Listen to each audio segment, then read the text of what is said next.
सिर्फ इतना कहना चाहता हूं मान्यवर आपके माध्यम से कि हमने फिल्मों में सीन देखी है, डाकू लोग आते हैं जय भवानी जय भवानी जय भवानी कहके और वो गांव का गांव लूट के चले जाते हैं। इस देश के अंदर किसी भी सरकार को वंदे मातरम और भारत माता की जय लगाकर देश को लूटने की इजाजत नहीं देंगे। हमारे यहां अवधि में कहावत है, नाखून कटाए के शहीद ना बना भैया। तू तो नाखूनों नहीं कटाया भैया, बिना नाखून कटाए शहीद बना चाहता।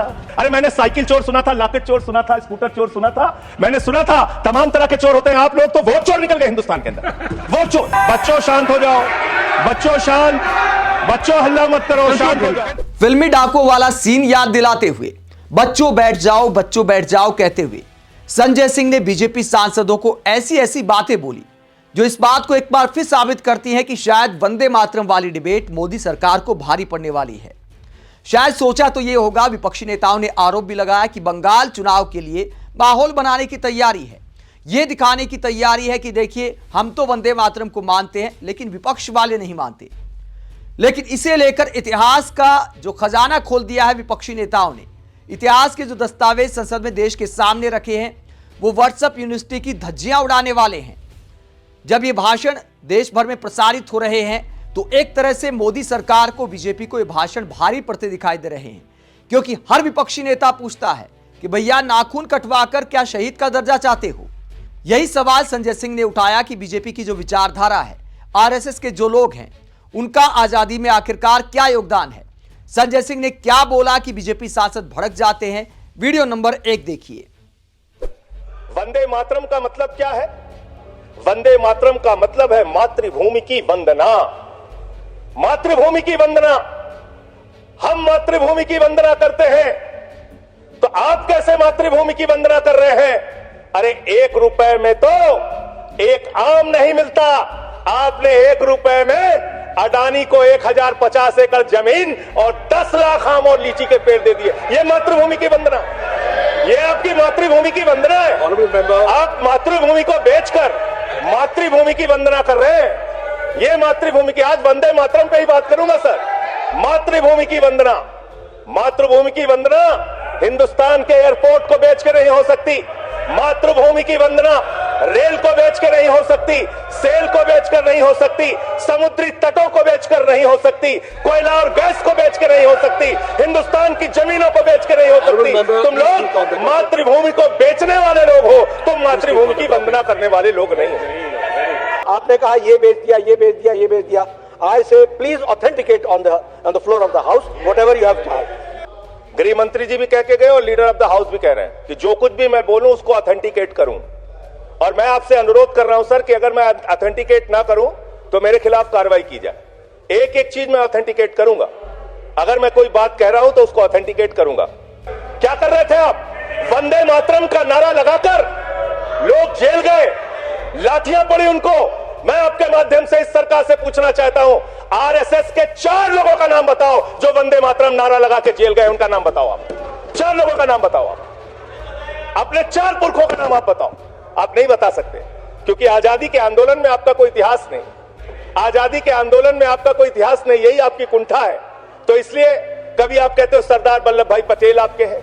अरे भैया, सरदार वल्लभ भाई पटेल ने आरएसएस के ऊपर बैन लगाया था, यह रिकॉर्डेड हिस्ट्री है। और जब 18 महीने जेल में रखा गया आरएसएस के लोगों को राष्ट्रपिता महात्मा गांधी की हत्या के अपराध में, जब उनको छोड़ा गया, बैन हटाया गया, तो उसमें शर्त लगाई कि आप राष्ट्रीय ध्वज को मानेंगे, यानी कि आप तिरंगे झंडे को भी नहीं मानते थे। आपने 52 साल तक हिंदुस्तान का तिरंगा झंडा आरएसएस के मुख्यालय पे नहीं फहराया सर, नहीं फहराया। और 3 लोगों ने आरएसएस के मुख्यालय पर जब यह झंडा फहराया, उन तीनों के नाम मैं पढ़ रहा हूं, विजय, उन्मत, दिलीप, इन तीनों लोगों के खिलाफ आरएसएस ने एफआईआर दर्ज कराई। किस अपराध में? कि हमारे दफ्तर में तिरंगा क्यों फहरा दिया। और कितने साल तक मुकदमा लड़े? 13 साल तक मुकदमा लड़े। यह है आपकी असलियत। आप तिरंगे का विरोध करते हैं, भारत के राष्ट्रीय ध्वज का विरोध करते हैं। जो लोग तिरंगे और राष्ट्रीय ध्वज का विरोध कर सकते हैं वो भारत माता के सच्चे सपूत नहीं है, वो नहीं है हमारे निगाह में।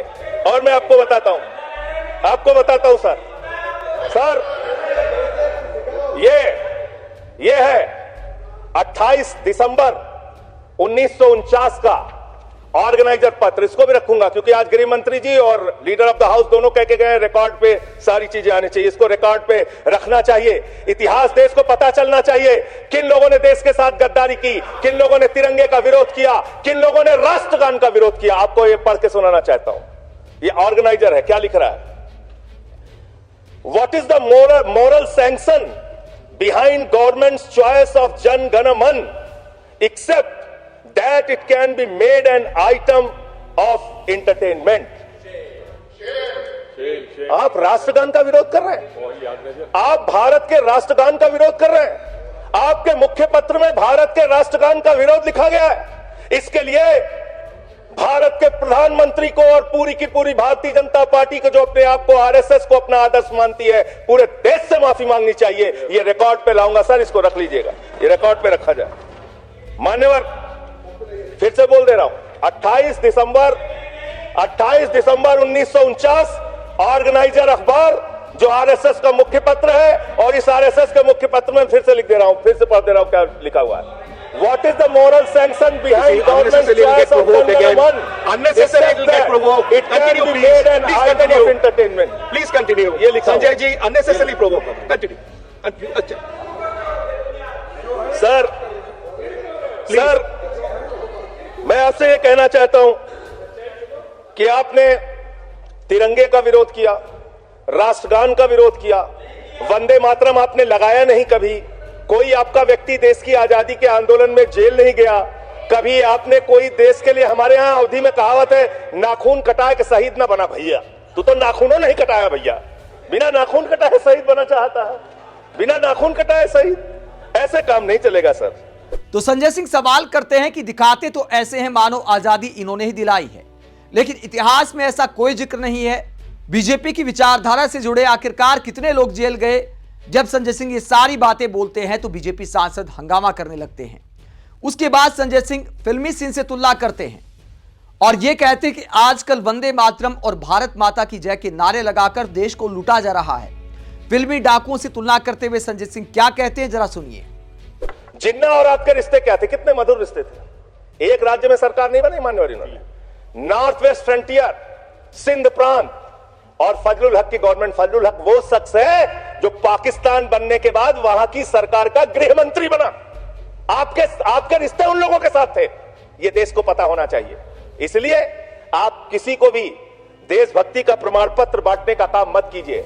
आप वंदे मातरम लगाने का काम कर रहे हैं और देश की सुरक्षा के साथ खिलवाड़ कर रहे हैं। आप भारत की सेना को 4 साल के अग्निवीर पे लेके आ गए, जो हिंदुस्तान की सीमा की सुरक्षा करने वाले हैं, जो वंदे मातरम का नारा लगाते हैं हमारे जवान, हमारे सैनिक, जो -50 डिग्री टेम्परेचर में सियाचिन में और +50 डिग्री टेम्परेचर में जैसलमेर में भारत की सीमाओं की रक्षा करते हैं, इस मातृभूमि की रक्षा करते हैं। उनके पीठ में छुरा मारने का काम आपने किया, उनकी नौकरी 4 साल की कर दी अग्निवीर की। आपको मातृभूमि से प्यार है, आप देशभक्ति की बात करेंगे, आप देशभक्ति की बात कर रहे हैं। अरे मैंने साइकिल चोर सुना था, लॉकेट चोर सुना था, स्कूटर चोर सुना था, मैंने सुना था तमाम तरह के चोर होते हैं। आप लोग तो वोट चोर निकल गए हिंदुस्तान के अंदर। वोट चोर, 3 करोड़ वोट उत्तर प्रदेश में 3 करोड़ वोट की चोरी करने जा रहे हैं। कल की मीटिंग में पता चला 17.5% वोट उत्तर प्रदेश में काटे जाएंगे। आप ये कर रहे हैं, ऐसे लोकतंत्र को मजबूत करेंगे, ऐसे आप मातृभूमि की सेवा करेंगे, ऐसे आप मातृभूमि की वंदना करेंगे। मान्यवर, मैं आप लोगों से सिर्फ इतना कहना चाहता हूं मान्यवर आपके माध्यम से कि हमने फिल्मों में सीन देखी है, डाकू लोग आते हैं, जय भवानी जय भवानी जय भवानी कह के, और वो गांव का गांव लूट के चले जाते हैं। जय भवानी कह के गांव का गांव लूट के चले जाते हैं। हम इस देश के अंदर किसी भी सरकार को वंदे मातरम और भारत माता की जय लगाकर देश को लूटने की इजाजत नहीं देंगे। वंदे मातरम लगाएंगे, भारत माता की जय लगाएंगे, जय हिंद भी कहेंगे, राष्ट्रगान भी कहेंगे, वंदे मातरम भी गाएंगे, लेकिन देश के साथ गद्दारी और धोखेबाजी नहीं करने देंगे, आपको नहीं करने देंगे। ये देशभक्ति के नारे हैं, ये देशभक्ति के नारे हैं।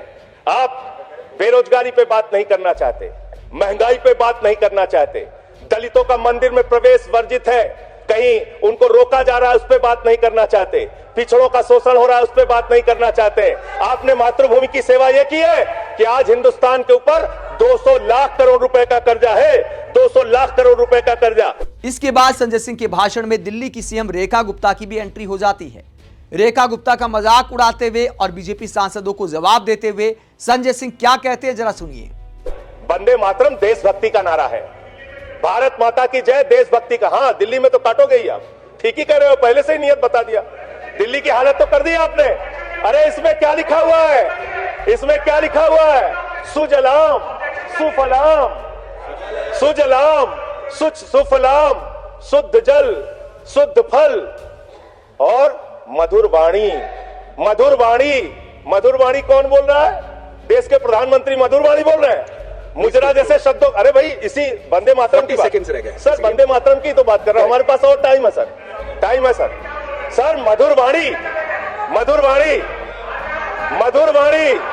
सर जहरीली हवा और जहरीला पानी दिल्ली में दे रहे हैं, हमारे पूर्वांचल के भाइयों के ऊपर बुलडोजर चला रहे हैं। सर मेरे टाइम में से काट लीजिएगा, बाकी टाइम में से काट लीजिएगा, बाकी टाइम में से काट लीजिएगा। तो मान्यवर, 10 महीने में आपने दिल्ली की वो हालत कर दी, जहरीली हवा यहां पर आने लगी। दिल्ली को आपने दुनिया का सबसे प्रदूषित शहर बना दिया। बच्चों शांत हो जाओ, बच्चों शांत, बच्चों हल्ला मत करो, शांत हो जाओ। अरे मैं एक मुख्यमंत्री इन्होंने बनाया है, कंक्लूड करिए सर। एक मुख्यमंत्री बनाया इन्होंने, प्लीज खत्म कर रहा हूं, प्लीज। एक मुख्यमंत्री बनाया है जिसको ये नहीं मालूम कि AQI होता क्या है, वो टेम्परेचर बता रही है।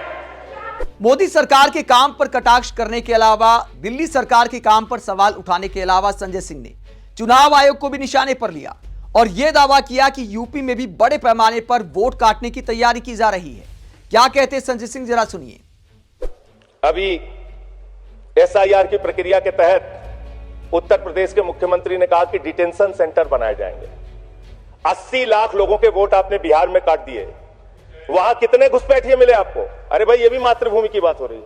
आप लोग चाहते हैं बांग्लादेशी यहां पे आ जाएं, मातृभूमि को सुरक्षा को खतरा हो जाए? आपको तो चिंता वही है ना, वही तो बात कर रहा हूं। कितने बांग्लादेशी घुसपैठिया मिले, कितने बांग्लादेशी घुसपैठिया मिले, कितने बांग्लादेशी घुसपैठिया मिले? मात्र 315, जिसमें नेपाल के बाकी लोग, सिर्फ 78 मुसलमान मिले वहां। 80 लाख लोगों के आपने वोट काट दिए। अब आप कह रहे हैं उनको डिटेंशन सेंटर में रखेंगे, उनको डिटेंशन सेंटर में आप रखेंगे जो हिंदू है, जिनके जो पूर्व IAS हैं। आप इस देश का सिर्फ माहौल बिगाड़ना चाहते हैं। आप इस देश को सिर्फ नकली नारों के पीछे, नकली नारों के पीछे, नकली नारों के पीछे सिर्फ आप अपने आप को छिपाना चाहते हैं। तो चटकारे लेते हुए संजय सिंह ने मोदी सरकार को वंदे मातरम के मुद्दे पर निशाने पर लिया और प्रधानमंत्री की भाषा पर भी सवाल उठाया। जब बीजेपी सांसद आपत्ति जताने लगे, स्पीकर ऐतराज जताने लगे कि भैया वंदे मातरम पर बोलो, तो संजय सिंह कहते कि वंदे मातरम पर ही तो बोल रहा हूं। और जहां तक वंदे मातरम की बात है, तो वंदे मातरम की पंक्तियां हमें मीठे बोल बोलने की प्रेरणा भी देती हैं, लेकिन प्रधानमंत्री किस तरह की भाषा का इस्तेमाल करते हैं। आप इस पूरे मुद्दे पर क्या सोचते हैं कि क्या वंदे मातरम वाली डिबेट बीजेपी को उल्टी पड़ गई है, जब सोशल मीडिया पर विपक्षी नेताओं के ही भाषण के चर्चे हैं? पीएम मोदी से ज्यादा प्रियंका गांधी का भाषण भारी पड़ा, सोशल मीडिया पर छा गई प्रियंका गांधी। भले मीडिया गुणगान ना करे, लेकिन मोदी समर्थक पत्रकारों ने भी सोशल मीडिया पर तो कम से कम लिखा।